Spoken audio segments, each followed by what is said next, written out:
Hi everyone, मैं प्रिया और अपने चैनल पर आप सभी का स्वागत करती हूँ। चलिए तो आज महाभारत का चैप्टर 2 दोस्तों। देखिए, आज हम इस वीडियो में जानेंगे कि जो गंगा जी से मतलब शांतनु की शादी हो गई थी, तो उसके बाद उन्होंने कितने पुत्रों को जन्म दिया और उन्होंने अपनी शर्तों के अनुसार कैसे उन्हें अपने पुत्रों की हत्या कर दी थी। तो देखिए, सबसे पहली बात ये कि कुछ माह बाद मतलब जब उनका विवाह हो जाता है, तो महारानी गंगा ने एक पुत्र को जन्म दिया। पुत्र जन्म की सूचना पाकर महाराज शांतनु खुशी से झूम उठे और खबर लाने वाली दासी को पुरस्कार स्वरूप अपने गले की कीमती माला देकर गंगा के महल की ओर मतलब दौड़ पड़े। मगर यह देखकर उन्हें आश्चर्य का ठिकाना न रहा कि महारानी नवजात शिशु को गोद में उठाए गंगा नदी की ओर जा रही है। उन्होंने कुछ पूछना चाहा, किंतु तभी गंगा ने उन्हें अपनी शर्त याद आ गई और खामोश होकर वे महारानी गंगा के पीछे चल दिए। तट पर जाकर गंगा ठिठुक कर मुड़ी, फिर उनकी ओर देखकर धीमे से मुस्कुराई और उसके बाद उसने अपने पुत्र को नदी में बहा दिया। यह देखकर महाराज शांतनु को धक्का सा पहुंचा, मतलब वो आश्चर्य हो गए कि ऐसा मतलब महारानी गंगा ने क्यों किया। और क्या करती है महारानी गंगा? रानी गंगा मुस्कुराती हुई वापस भी लौट आती हैं और महाराज शांतनु आंखें फाड़े उन्हें देखते रहते हैं, लेकिन वचन के बंधे होने के कारण उनसे कुछ नहीं बोलते हैं, क्योंकि उन्होंने उनको वचन दिया था शादी करने के पहले। कुछ दिन बाद महाराज को पुनः रानी गंगा के गर्भवती होने की सूचना मिली, तो वे पहले पुत्र के सदमे को भूल गए और मन ही मन कामना करने लगे कि इस बार रानी गंगा अपने पहले भयानक कृत्य को नहीं दोहराएगी और शीघ्र ही उनका पुत्र उनकी गोद में खेलेगा। मतलब उनको ऐसा लगा कि अब ये जो रानी गंगा है महारानी, अब वो ऐसा कुछ भी नहीं करेंगी और उनका पुत्र उनके गोद में खेलेगा। लेकिन क्या होता है, मगर उनकी यह कामना पूर्ण नहीं हो सकी। पुत्र के जन्म की सूचना पाकर वे फिर गंगा की महल की ओर दौड़े और फिर से गंगा को नदी तट की ओर जाकर देखकर सन्न रह गए। वे पागलों की तरह उनके पीछे लपके, मगर चाहकर भी गंगा को नहीं रोक पाए, क्योंकि वो वचनबद्ध थे। गंगा के इस बार भी तट पर जाकर पुत्र को नदी की गोद में डाल दिया। महाराज शांतनु का कलेजा चाक चाक हो गया।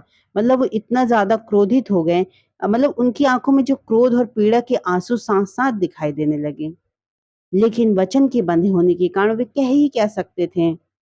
फिर देखिए, और इसी प्रकार रानी गंगा ने एक एक करके महाराज शांतनु के एक एक 7 पुत्रों की हत्या कर दी। गंगा जल में बहा दिया गया। 7 मतलब इस तरह उन्होंने कर दिया। फिर राजा देखते और खून की आंसू रोते। उनकी पीड़ा को व्यक्त करने के लिए शब्द ही नहीं थे। वे स्वयं को धिक्कारते और कहते कि मतलब अपने आप में ही कहते कि कैसा राजा है तू? एक स्त्री तेरे आंखों के सामने तेरे पुत्रों की ही हत्या कर रही है। एक स्त्री तेरी आंखों के सामने तेरे ही पुत्रों की हत्या करती है और तू मूक दर्शक बना देखता रहता है। क्या यह न्याय है? धिक्कार है तुझ पर। अब राजा शांतनु का जो सब्र था, मतलब उन्होंने इतने सालों से जो सब्र था, अब वो जवाब दे गया। उन्होंने दृढ़ निश्चय कर लिया कि वे अपने 8वें पुत्र की हत्या इस प्रकार नहीं होने देंगे। मतलब उन्होंने सोच लिया था कि अब मैं 8वें पुत्र की हत्या होने ही नहीं दूंगा। कुछ समय पश्चात रानी गंगा ने अपने 8वें पुत्र को जन्म दिया और पहले की भांति उसे लेकर गंगा तट की ओर चल दी। इस बार तो महाराज जो थे शांतनु घात लगाए बैठे थे। वे रानी के पीछे पीछे तट की ओर चल पड़े। जैसे रानी चलती वैसे ही पीछे पीछे। फिर रानी गंगा ने ज्यों ही अपने पुत्र को जल में बहाने के लिए हाथ आगे बढ़ाए, त्यों ही महाराज शांतनु बहुत ही क्रोधित होकर बोले, बस बस बहुत हुआ, हाथ रोक लो गंगा। क्या तुम जानती हो कि यह तुम मेरे 8वें पुत्र की हत्या करने की चेष्टा कर रही हो? आखिर तुम चाहती क्या हो? क्या तुम यह चाहती हो कि मेरा वंश समाप्त हो जाए?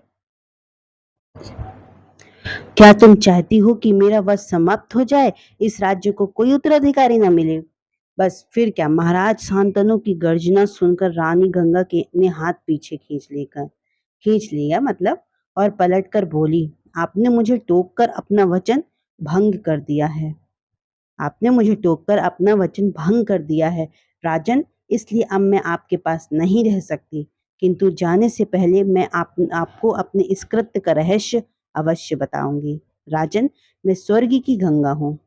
मैं स्वर्ग की गंगा हूँ। एक बार 8 वसुओं से अप्रसन्न होकर महर्षि वशिष्ठ ने उन्हें श्राप दे दिया था कि तुम पृथ्वी पर जाकर सांसारिक कष्ट भोगो। पर इस श्राप को सुनकर 7 वसु बड़े द्रवित हुए। उन्होंने महर्षि से क्षमा याचना की, किंतु 8वां वसु मतलब कहते हैं ना कि वो कड़ाई से निश्चल खड़ा रहा, उसने कुछ नहीं बोला। पर महर्षि ने 7 वसुओं को क्षमा करते हुए कहा कि तुम सातों को भूलोक पर जन्म लेते ही मृत्यु को प्राप्त होकर स्वर्ग लौट आओगे, किंतु यह 8वां वसु दीर्घ काल तक अनंत शारीरिक एवं मानसिक कष्ट भोगेगा। बस महाराज, उन 7 वसुओं को श्राप मुक्त करने के लिए मुझे स्त्री का वेश धारण कर तुमसे विवाह करना पड़ा। अब मेरा काम पृथ्वी पर समाप्त हुआ, इसलिए मैं स्वर्ग को लौट रही हूँ, किंतु आपके 8वें पुत्र को साथ ले जा रही हूँ। मैं इसे पाल पोसकर बड़ा करूंगी और इससे वह शक्ति भरूंगी जिससे यह जीवन के दुखों को सहन कर सके। बड़ा होने पर मैं इसे आपको लौटा दूंगी।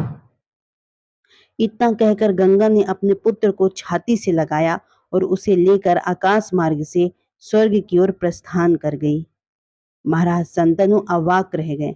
फिर गंगा के अदृश्य होने पर भी वे निराशा में डूब गए और पश्चाताप करते हुए कि किसी हारे हुए जुआरी की शांति अपने महल की ओर लौट पड़े।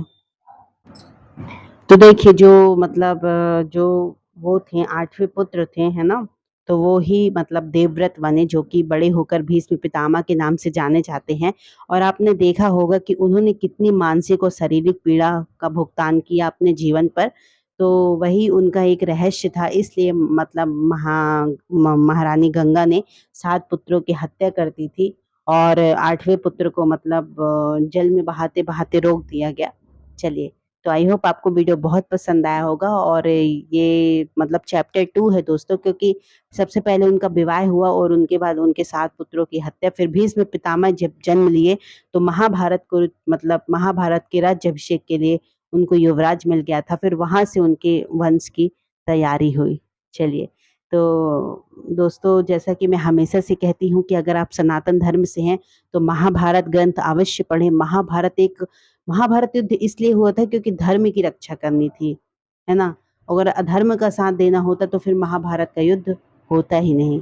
बट श्री कृष्ण तो वैसे ही छलिया थे और उन्होंने महाभारत का युद्ध में धर्म की रक्षा करने के लिए साथ दिया था।